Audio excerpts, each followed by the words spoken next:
નમસ્કાર ખેડૂત મિત્રો, હું સિસોદિયા જોગીદાસ આપ સર્વે ખેડૂત મિત્રોનું હાર્દિક સ્વાગત કરું છું। હવે અત્યારની પોઝિશનમાં વધારે પડતી શિયાળાની અંદર તરબૂચની અંદર એક સમસ્યા જોવા મળે છે। વધારે પડતી ઝાકળ આવવાને કારણે એક રોગ જોવા મળે છે, પાવડરી મિલ્યુ।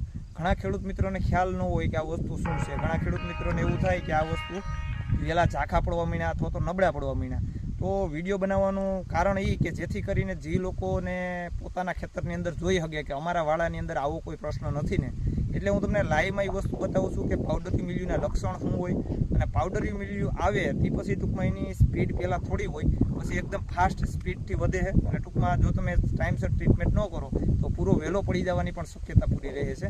તો પાવડરી મિલ્યુ હું તમને લાઈવમાં બતાવું કે પાવડરી મિલ્યુ કોને કહેવાય। હવે જો અહીં બતાવું છું, પાવડરી મિલ્યુ વધારે પડતું વધી ગયું હોય ને ત્યારે થડની આજુબાજુ એમ થાય કે ફૂકો કંઈ સાટેલો છે, પાવડર સાટેલો છે, બરોબર। જો આ રીતનો પ્રશ્ન હોય તો આને પાવડરી મિલ્યુ કહેવાય, બરોબર। હવે હું તમને આમાં પાન પણ બતાવું છું નજીકથી। જો પાનની ઉપર ફૂકા જેવું દેખાય, બરોબર।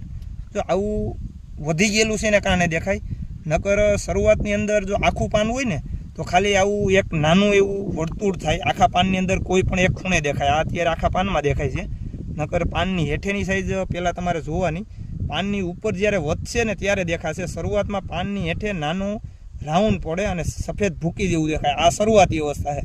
તે પછી પાન ઉપર આવે અને તે પછી આ વેલાના થડ ઉપર આવે, બરોબર। આ વધારે પડતો વધી જાય ત્યારે થડ ઉપર આવે। તો આના માટે ખેડૂત મિત્રોએ બે સારા ફૂગનાશક આવે છે, એનો વ્યવસ્થિત તમે સ્પ્રે કરી અને છંટકાવ કરી દો તો 3 દિવસની અંદર રોકાઈ જાય, બરોબર।